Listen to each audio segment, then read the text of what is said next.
नमस्कार बच्चों, आज हम लोग क्लास 6 के मैथ का चैप्टर 5 अभाज्य समय के अंतर्गत जो है पेज नंबर 111 पे आने वाले सभी महत्वपूर्ण क्वेश्चंस को स्टेप बाय स्टेप सॉल्व करेंगे।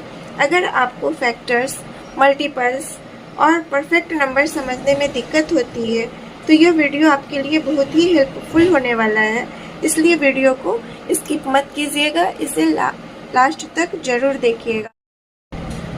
नमस्कार बच्चों, आज की इस वीडियो में हम लोग क्लास 6 मैथ का चैप्टर 5 अभाज्य समय के अंतर्गत पेज नंबर 111 पर आने वाले सभी क्वेश्चंस को स्टेप बाय स्टेप सॉल्व करेंगे। अगर आपको फैक्टर्स, मल्टीपल्स और परफेक्ट नंबर समझने में दिक्कत होती है तो यह वीडियो आपके लिए ही है, आपके लिए बहुत ही हेल्पफुल होने वाला है, इसलिए वीडियो को स्किप मत कीजिएगा, इसे लास्ट तक जरूर देखिएगा। और अगर वीडियो आप लोग के लिए थोड़ा भी हेल्पफुल हो, मेरे समझाने का तरीका आप लोगों को थोड़ा भी पसंद हो तो प्लीज़ वीडियो को लाइक कीजिएगा, शेयर कीजिएगा अपने दोस्तों के साथ, क्योंकि यह चैनल जो है बिहार बोर्ड से रिलेटेड स्टूडेंट्स के लिए है। तो अगर आपके अड़ोस पड़ोस में बिहार बोर्ड से रिलेटेड स्टूडेंट्स हो तो उनके साथ जरूर शेयर कीजिएगा। और अगर चैनल पे नए हैं तो प्लीज़ चैनल को सब्सक्राइब करना मत भूलिएगा।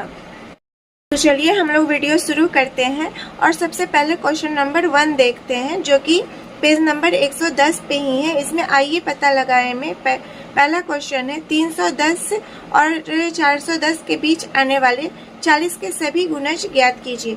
तो इसको सॉल्व करते हैं हम लोग और देखते हैं 40 के सभी गुणज क्या क्या होते हैं। तो 40 के गुणज बच्चों होते हैं 40, हम लोग जानते हैं जो 40 के गुणज होते होंगे 40, 80, 120, 160, 200, 240, 280। हम लोगों को जो है 310 से लेकर 410 के बीच का सभी गुणज पता करना है। तो 280 के बाद हो जाएगा 320, उसके बाद होगा इसमें 40 और जोड़ेंगे तो हो जाएगा 360, उसके बाद 400 और उसके बाद हो जाएगा 400 के बाद हो जाएगा 440। अब इसमें हम लोगों को 310 से लेकर 410 के बीच के सभी गुणज को देखना है। तो यहाँ से 320 से हम लोग लेंगे तो हो जाएगा 320, 360 और 400। तो हम इस तरह से हमारा आंसर जो है यही होगा। 310 से लेकर 410 के बीच 40 के गुणज जो है 320, 360 और 400 ही होंगे, क्योंकि 40 का 400 के बाद जो है 40 का अगला गुणज जो है 440 है, लेकिन यह 410 से बड़ा हो जाएगा, इसलिए इसको नहीं लिया गया है। और 320 से पहले जो है 280 आता है, ये 310 से छोटा है, इसलिए इससे पहले 320 से पहले आने वाले 40 के गुणज को भी नहीं लेंगे। अब क्वेश्चन नंबर 2 देखते हैं। इसमें जो है 2 क्वेश्चन पूछा गया है। पहला क्वेश्चन है, मैं 40 से कम एक संख्या हूँ, मेरा एक गुणनखंड 7 है और मेरे अंकों का जोड़ 8 है।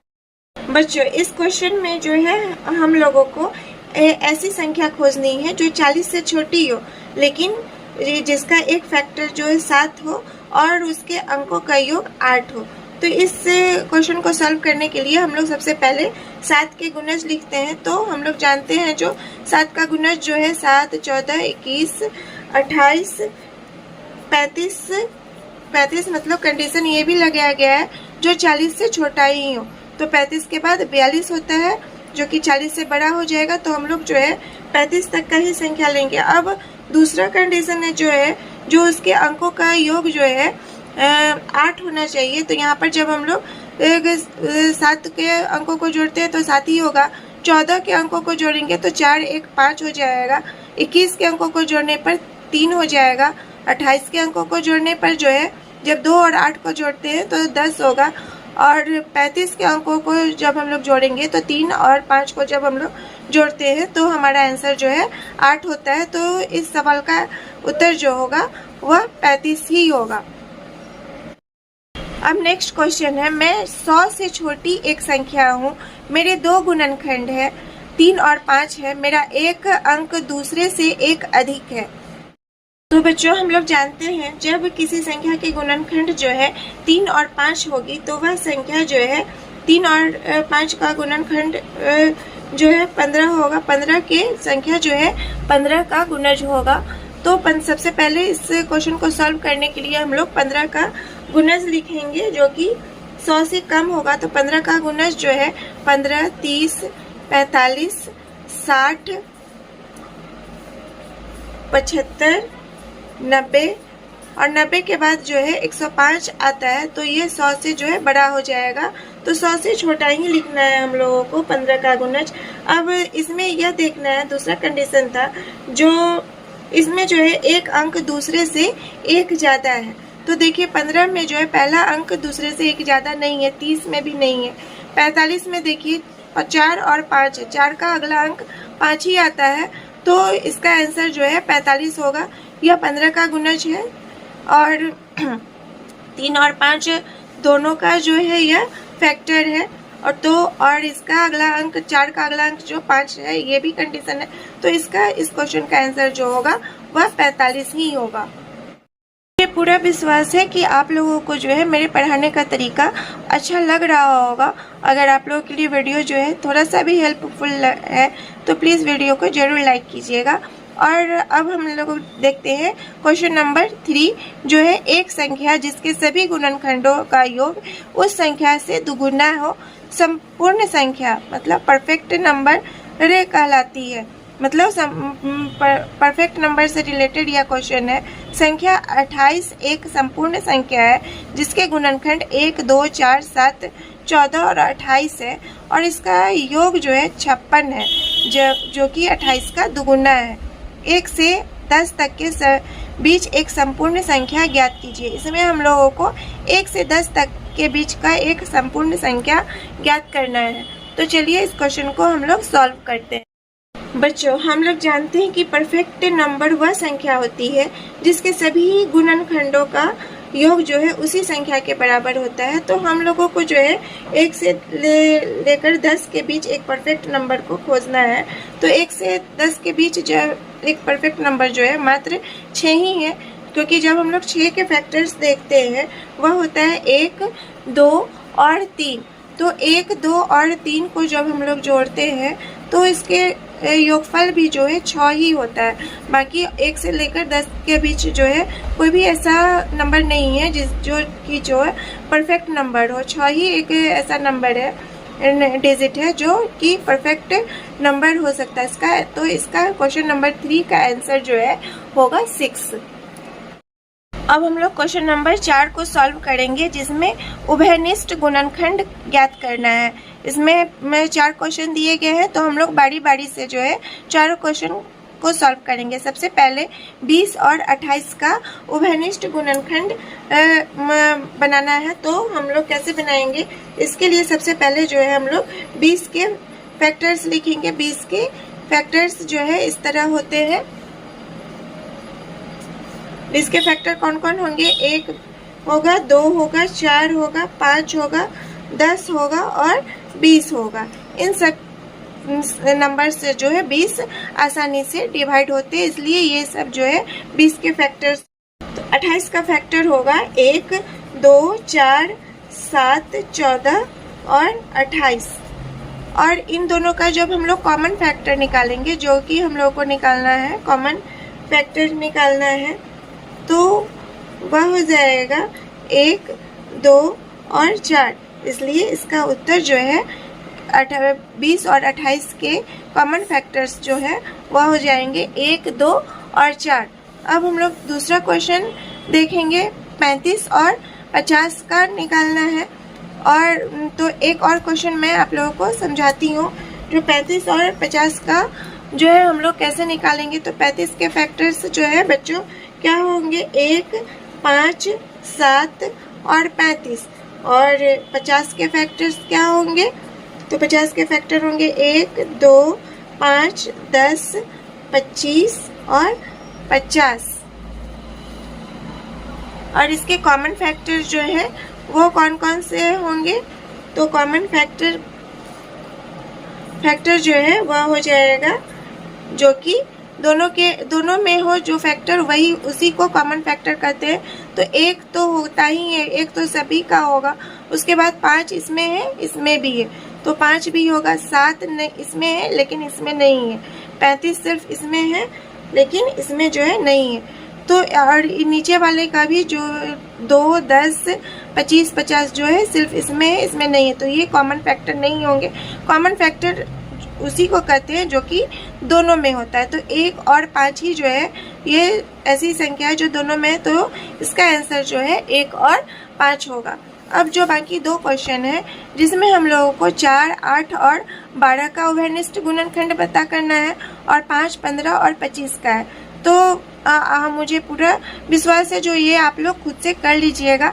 अगर आप लोग को कहीं भी समझ में नहीं आता है, नहीं बन पाएगा ये क्वेश्चन, तो मुझे कमेंट बॉक्स में बताइएगा। मैं आप लोगों को इन क्वेश्चन को भी सॉल्व करके समझाऊंगी। क्वेश्चन 5 देखते हैं। जो है 3 ऐसी संख्याएं ज्ञात कीजिए जो 25 का गुणज है लेकिन 50 का नहीं। तो इसको बनाने के लिए हम लोग जो है सबसे पहले 25 के मल्टीपल्स लिखेंगे जो कि होते हैं।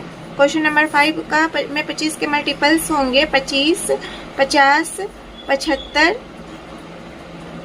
100, 125, 150। इसी तरह से हम लोग आगे बढ़ेंगे। इसमें हम लोग जो है 50 के मल्टीपल्स छांट देंगे जो कि है 50, 100 और 150। तो अगर हम इसमें 50 के मल्टीपल्स छांट देते हैं जो कि 50, 100, 150 है, तो हो जाएगा 25 के 3 मल्टीपल्स 25, 75 और 125। तो 25, 75 यही 3 मल्टीपल्स जो है ऐसे 25 के ऐसे मल्टीपल्स हैं जो 25 के हैं लेकिन 50 के नहीं है। तो यही 3 नंबर्स जो है आंसर होगा क्वेश्चन नंबर 5। क्वेश्चन नंबर 6 जिसमें जो यह है जो अंशु और उसके मित्र 2 संख्याएं लेकर इडली बड़ा खेल रहे हैं। दोनों संख्याएं 10 से छोटी हैं। पहली बार यदि कोई इडली बड़ा कहता है तो वह संख्या 50 के पश्चात आती है, मतलब 50 के बाद वाली संख्या होती है। वो दोनों संख्याएं क्या होंगी जिन्हें इडली और बड़ा कहा गया है। तो बच्चों इस क्वेश्चन को सॉल्व करने के लिए हम लोग जो है सबसे पहले 10 से छोटी संख्याएं देखेंगे। तो 10 से छोटी संख्याएं होती हैं 1, 2, 3, 4, 5, 6, 7, 8 और 9। तो ध्यान से देखिए, जो अगर हम लोग सब इडली के लिए अगर 1 लेते हैं और 1 को ये सबसे बड़ी संख्या 9 से भी अगर करते हैं गुणनखंड करते हैं तो 9 एकम 9 ही होता है, जो कि इडली सार्वगुणज 9 ही होगा जो कि 50 से छोटा होगा। क्वेश्चन के अनुसार जो है कंडीशन लगाया गया है जो पहला इडली बड़ा जो है हम लोगों का 50 से ज़्यादा पर आना चाहिए। तो इस कंडीशन को पूरा करते हुए हम लोग ये क्वेश्चन बनाएंगे और समझेंगे। अगर दूसरा संख्या 2 लेते हैं और 2 को 9 के सबसे बड़ी संख्या 9 के साथ भी अगर मल्टीप्लाई करते हैं तो 9 दूनी 18 ही आएगा। 3 से भी करने पर 27 आएगा जो कि 50 से छोटा है। 4 से भी करने पर 36 आएगा, ये भी 50 से छोटा है। और 5 से भी करने पर आ जाएगा 5 नंबर 45 होगा जो कि 50 से छोटा है। 6 और 9 को करेंगे तो 9 छक 54 होगा, लेकिन इसका कॉमन मल्टीपल जो है देखिए 6 का जब हम लोग मल्टीपल्स निकालते हैं तो 6, 12, 24, 24, 6 दूनी 6 एकम 6, 6 दूनी 12, 6 तेरी 18, 6 चौक 24, 6 पंचे 30, 36, 6 सत्ते 42 और 9 का निकालेंगे तो 9 दूनी 18, 9 तेरी 27, 9 चौक 36, 9 पंचे 45, 9 छक 54। और इसका जब सार्वगुणज निकालते हैं, सार्वगुणज जब दोनों का निकालेंगे 6 और 9 का, तो हम लोग का सबसे पहला मिल जाएगा 6, 18 जो है हम लोगों का पहला मल्टीपल मिल जाएगा जो कि 50 से जो है छोटा होता है। तो इस तरह से ये 6 और 9 हम लोग नहीं ले सकते हैं। अब दूसरा जो है संख्या है 6 को अगर 8 से करते हैं तो छठे 48 होगा, ये भी नहीं होगा। अब हम लोग 7 पे आए। एक संख्या अगर हम लोग इडली के लिए 7 लेते हैं और दूसरी संख्या 8 लेते हैं, तो 7 और 8 को जब हम लोग लेते हैं तो इसका जो है मल्टीप्लाई 7 8 है, आ जाता है 56, जो कि ये जो है 50 से बड़ा है और यही हमारा जो है आंसर होगा। हम लोग जो है इडली के लिए हम लोग लेंगे 7 और बड़ा के लिए लेंगे 8, और इस तरह से जो है पहली बार जब इडली बड़ा बोला जाएगा इस संख्या में तो आएगा 56। तो इसका आंसर जो है 7 और 8 होगा। अब क्वेश्चन नंबर 7, जिसमें कहा गया है जो खजाने की खोज खेल में ग्रम्पी ने खजाने को 28 और 70 पर रखा है, दोनों संख्याओं पर पहुंचने के लिए छलांग का आकार क्या होना चाहिए। तो इस क्वेश्चन को सॉल्व करने के लिए हम लोग जो है पहले 28 का गुणनखंड और 70 का भी गुणनखंड निकालेंगे।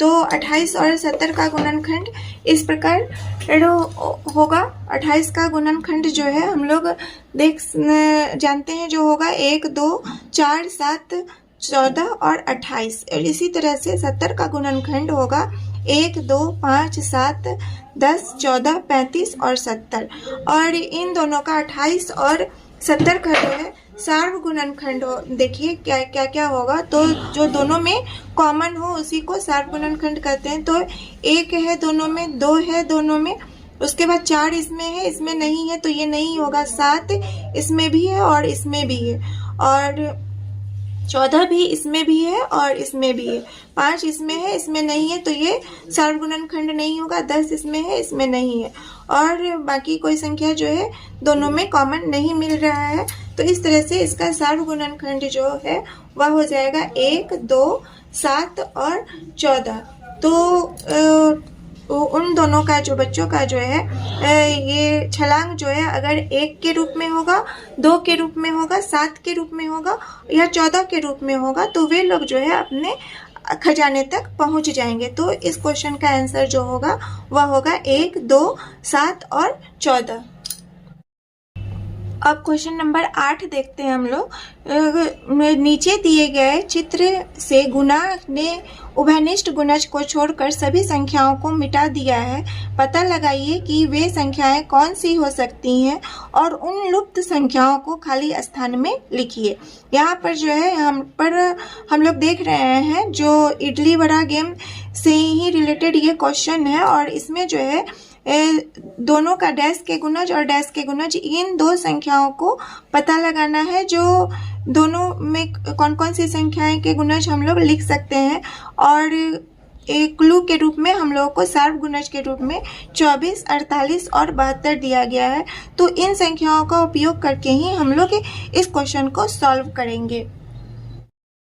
तो बच्चों इस क्वेश्चन को सॉल्व करने के लिए हम लोग जो है सबसे पहले 24, 48 और 72 के गुणनखंड निकालेंगे, जो कि इस प्रकार है। अब इन सब का जो सार्व गुणनखंड निकालेंगे वह हो जाएगा 1 2 3 4 6 8 12 और 24। सार्व गुणनखंड उस संख्या को कहते हैं जो कि इन सभी में मौजूद होता है। इन सभी में मौजूद होने के कारण ये सारी संख्याएं जो है सार्व गुणनखंड है। अब जब हम इन सभी संख्याओं को ध्यान से इसका अध्ययन करेंगे तो हमें दो संख्याएं 6 और 8 के रूप में मिलेगी, जिसका उपयोग हम लोग करके जो है हम लोग इस क्वेश्चन को सॉल्व कर सकते हैं। इसको समझने के लिए ध्यान से देखिए, जब हम लोग 6 के गुणज निकालते हैं, 6 के गुणज निकालेंगे तो वह हो जाएगा 6 दूनी 12, 6 तिरी 18, 6 चौका 24, 6 पंचा 30, 6 छक्का 36, 6 सत्ता 42। और 8 के जब गुणज निकालेंगे तो वह हो जाएगा 8 के गुणज के रूप में हम लोगों को मिलेगा 8 दूनी 16, 8 तिरी 24, 8 चौका 32, 8 पंच 40, 8 छक 48, 8 सत्ते 56। इस तरह से ये आगे बढ़ता जाएगा दोनों। और दोनों का जब हम लोग सार्व गुणज निकालते हैं, सार्व गुणज देखिए ध्यान से, जो हम लोगों को क्या होगा, 6 नहीं होगा, ये इसमें है इसमें नहीं है, 12 भी नहीं होगा, 18 भी नहीं होगा, 24 दोनों में है, तो सार्वगुणज 24 दोनों में है। इस तरह से ये हो जाएगा। उसके बाद ये सारे नहीं होंगे और 6 का जो 42 के बाद जो अगला होगा वो 48 ही होगा। तो 48 देखिए इसमें भी है और इसमें भी है, जो कि क्वेश्चन में भी हम लोगों को 24, 48 और 72 था। तो इस तरह से जब हम लोग 6 को आगे गुणज को जब हम आगे बढ़ाएंगे तो इसमें भी 72 आएगा, और 8 के भी गुणज को जब हम लोग आगे बढ़ाएंगे तो इसमें भी 72 आएगा। तो इन दोनों का सार्वगुणज जो है एक अगला संख्या जो है 72 होगा। इस तरह से इस क्वेश्चन का आंसर जो है हम लोग 6 और 8 लिख सकते हैं। और प्रश्न में जो ये फिगर दिया गया है तो यहाँ पर हम लोग लिख देंगे 6 के गुणज और इसमें लिखेंगे 8 के गुणज। अब यहाँ पर वो गुणज हो जाएगा 6, 12, 24 से नहीं लिखेंगे क्योंकि 24 यहाँ सार्वगुणज के रूप में है। 8 के गुणज के रूप में हो जाएगा 8, 16, 24 यहाँ पर है, और उसके बाद 8 चौका 32, 8 पंचे 40, 48 यहाँ पर है, 48 नहीं लिखेंगे। 8 सत्ते 56, 8 64, 8 नमा 72 यहाँ पे है तो 72 भी नहीं लिखेंगे। 8 दाही 80 यहाँ पर इसको छोड़ देंगे। अब 6 का 6 दूनी 12, 6 तिरी 18, 6 चौका 24 के रूप में यहाँ पर है। 6 पंचे 30, 6 1 36, 6 सत्ते 42, 6 8 48 यहाँ पर है तो नहीं लिखेंगे। 6 नमा 54, 6 दाही 60, 11 छक 66 और 12 छक 72 यहाँ पर है तो नहीं लिखेंगे, और 13 छक 78 हो जाएगा। इस तरह से ये क्वेश्चन जो है हम लोग सॉल्व कर सकते हैं। प्रश्न 9, एक सबसे छोटी संख्या ज्ञात कीजिए जो 7 को छोड़कर 1 से 10 तक की सभी संख्याओं का गुणज हो। इसमें जो है हम लोगों को 1 से 10 तक की सभी संख्याओं का जो है एलसीएम निकालना होगा, लेकिन उसमें जो है 7 का यूज नहीं करना है। 7 को छोड़कर 1 से लेकर 10 तक की सभी संख्याओं का एलसीएम निकाल के हम लोग इस क्वेश्चन को सॉल्व कर सकते हैं। तो इस क्वेश्चन को सॉल्व जो हम लोग करेंगे तो उसमें 1 से लेकर 10 तक की संख्याएं लेंगे जिसमें कि 7 मौजूद नहीं होगा। तो यहाँ पर इस क्वेश्चन को मैंने सॉल्व कर लिया है। देखिए इसका हम लोग जो है 1 से लेकर 10 तक की संख्याओं को का एलसीएम निकालेंगे, जो कि इस प्रकार है। और ये एलसीएम कैसे निकालते हैं इस पर मैं एक वीडियो जरूर बनाऊंगी, जिससे कि आप लोगों को समझ में आ सके जो एलसीएम हम लोग किस तरह से निकालते हैं। तो इसका जब हम लोग एलसीएम निकालेंगे तो एलसीएम होगा 2 दूनी 4, 4 तिया 12, 12 पंचे 60, 60 दूना 120, और 120 को जब 3 से गुना करेंगे तो आंसर आ जाएगा 360। तो 360 वह संख्या होगी जो कि 1 से लेकर 10 तक की सभी संख्याओं का मल्टीपल होगा, सिर्फ 7 का नहीं होगा और बाकी सभी का होगा। तो इसका आंसर जो है 360 होगा। नेक्स्ट क्वेश्चन है, एक सबसे छोटी संख्या ज्ञात कीजिए जो 1 से लेकर 10 तक की सभी संख्याओं का गुणज हो। तो ये क्वेश्चन भी बच्चों सेम टू क्वेश्चन 9 की तरह ही बनेगा, लेकिन इसमें जो है हम लोग को 7 को भी जरूर ऐड करेंगे। 7 को ऐड करके आप लोग 7 को लेकर ये क्वेश्चन सॉल्व कीजिएगा। अगर आप लोगों को क्वेश्चन बनाने में परेशानी होगी तो इस क्वेश्चन को सॉल्व मैंने जो है अपने शॉर्ट्स में किया है, जिसका लिंक मैं डिस्क्रिप्शन में दिया हुआ है। आप वहां से, अगर आप लोगों से नहीं बनेगा तो वहां से जाकर आप लोग समझ सकते हैं और बना सकते हैं। और मुझे कमेंट में ज़रूर बताइएगा जो आप लोगों ने सॉल्व किया ये क्वेश्चन या नहीं। तो मिलते हैं नेक्स्ट वीडियो में, जिसमें हम लोग इस चैप्टर का नेक्स्ट टॉपिक जो है अभाज्य संख्या, इसको विस्तार पूर्वक समझेंगे। और लास्ट में बच्चों, अगर आप लोगों को मेरी वीडियो अच्छी लगती है, मेरे पढ़ाने का तरीका अच्छा लगता है, तो प्लीज़ वीडियो को लाइक कीजिए। चैनल पे अगर नए हैं तो प्लीज़ चैनल को सब्सक्राइब कीजिए और चैनल को शेयर भी जरूर कीजिए, ताकि ज़्यादा से ज़्यादा बच्चों तक मेरी वीडियोस पहुंच सके और वे लोग मेरे साथ कनेक्ट हो सके। Thank you.